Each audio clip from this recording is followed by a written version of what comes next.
Best corporate governance. दोस्तों, मैं अपना इन्वेस्टिंग कैरियर को जब भी पीछे देखता हूं तो जब भी मैंने एक बड़ा पैसा लूज किया है तो मैं देखता हूं कि कहीं ना कहीं वो कॉर्पोरेट गवर्नेंस या फिर पुअर गवर्नेंस से रिलेटेड था दोस्तों। तो ये एक बहुत ही इंपॉर्टेंट फिल्टर है जहां हमको पता चल सकता है कौन सी कंपनियां कॉर्पोरेट गवर्नेंस में अच्छा करती है। और ये की फिल्टर स्टॉक सिलेक्शन में भी आपके लिए भविष्य में हो सकता है। 20 स्टॉक की लिस्ट लाए हैं दोस्तों इस वीडियो में।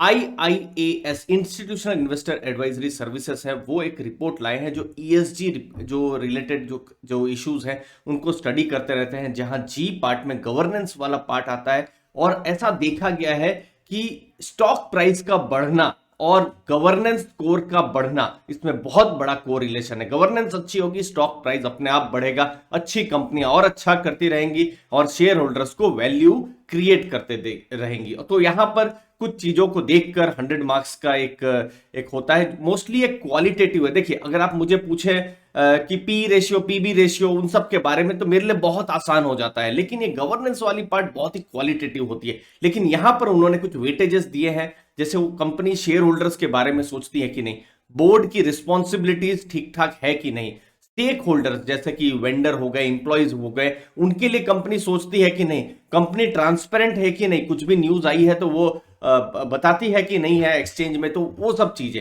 जैसे बोर्ड इफेक्टिवनेस में, जैसे बोर्ड इंगेज होता है या नहीं, ठीक ठाक मीटिंग करता है कि नहीं, इंडिपेंडेंस है कि नहीं, वहां पर डाइवर्सिटी है कि नहीं, मतलब जो वुमेन जो है वो बोर्ड में है कि नहीं, सक्सेशन प्लानिंग ठीक ठाक है कि नहीं, बोर्ड हो या जो बड़े जो की एग्जीक्यूटिव्स है।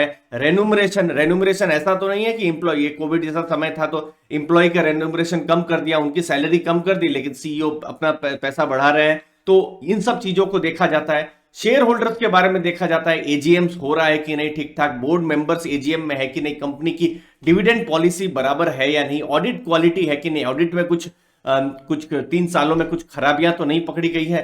स्टेक होल्डर्स के बारे में देखा जाता है, जैसे सप्लायर जो वेंडर हो गए, सीएसआर का पैसा ठीक ठाक इन्वेस्ट होता है कि नहीं, विसल ब्लोअर पॉलिसी है या नहीं, या फिर दूसरी इंप्लॉइज के बारे में उनकी सेफ्टी, उनकी हेल्थ के बारे में सोचा जाता है कि नहीं। तो यहां पर 20 कंपनियों का लिस्ट है दोस्तों। अब यहां पर 4 भागों में बांटा गया है। जो लीडरशिप पोजीशन की जो कंपनियां हैं, ये 20 कंपनियां हैं जिनके बारे में हम बात करेंगे। फिर उसके बाद 37 कंपनियां गुड है, फिर फेयर है, बेसिक है। तो जो लीडरशिप है, पिछले साल के मुकाबले इस बार कंपनियां बढ़ी हैं। तो ये जो है 20 कंपनियां हैं दोस्तों जिनका सबसे ज्यादा लीडरशिप पोजीशन में मार्क मिले हैं। एयरटेल है, सिप्ला है, क्रॉम्पटन है, डॉक्टर रेड्डीज है, HDFC bank, HDFC life, Hindustan Unilever, HDFC limited. दोस्तों, आप कोई भी स्टॉक का आप एनालिसिस करते हैं तो बहुत सारे फिल्टर्स होते हैं, तो ये एक वन ऑफ द फिल्टर। तो ऐसा भी नहीं है कि इस फिल्टर के बेसिस में कल जाके आप इन्वेस्टमेंट कर लीजिए। एक पैमाना है ये, एक इसके अलावा भी बाद में आपको वैल्यूएशंस देखना है, बिजनेस ग्रोथ भी देखना ही है दोस्तों। लेकिन एक बहुत हद तक जो क्वालिटेटिव एस्पेक्ट होता है उस रिस्क को कम कर देता है, जो क्वालिटेटिव एस्पेक्ट है, चाहे वो गवर्नेंस से रिलेटेड या शेयर होल्डर या स्टेक होल्डर से रिलेटेड। अगले नाम ICICI Lombard, ICICI prudential life insurance, Infosys IT company, Kotak Mahindra bank, एक और बैंक आया, Mahindra and Mahindra, Marico, Tata consumer products, दोनों एफएमसीजी में आ गए हैं। फिर टाटा मोटर्स और महिंद्रा दोनों ऑटो सेक्टर में आ गए। टाटा पावर है पावर सेक्टर में।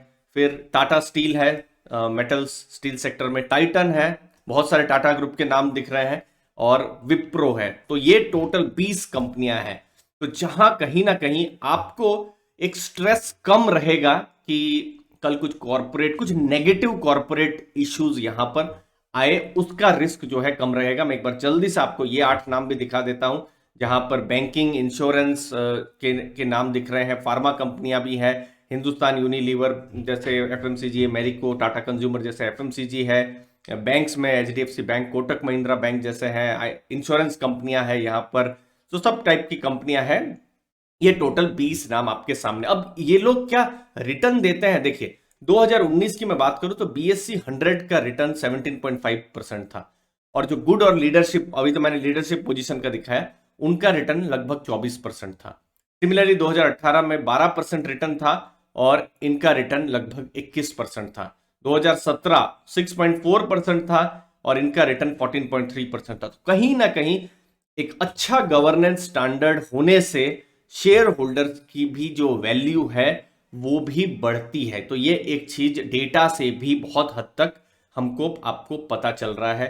इन सब कंपनियों में लीडरशिप होती है तो क्या एक बहुत बड़ा चीज होती है कि जो इंस्टीट्यूशनल इन्वेस्टर्स हैं, जो जो इन्वेस्टर्स, चाहे आप म्यूचुअल फंड्स ले सकते हैं, एफआईआईज ले सकते हैं, डीआईआईज ले सकते हैं, उनको भी कॉन्फिडेंस आता है तो उनकी प्रोमोटर से भी ज्यादा होल्डिंग हो जाती है। तो एक एक तरीके से एक कॉन्फिडेंस ज्यादा रहता है। फिर यहाँ पर बोर्ड ऑफ गवर्नेंस का भी, गवर्नर्स जो है उनका भी जो टेन्योर है तो उस हिसाब से हम देख सकते हैं है। फिर जेंडर डाइवर्सिटी भी है, वुमेन को एक तरीके से उनको भी लाया जाता है, ऐसा नहीं है कि सब मेन लोग वहां पर है। तो ये सब कुछ चीजें हैं जो इसको यूनिक बनाती है।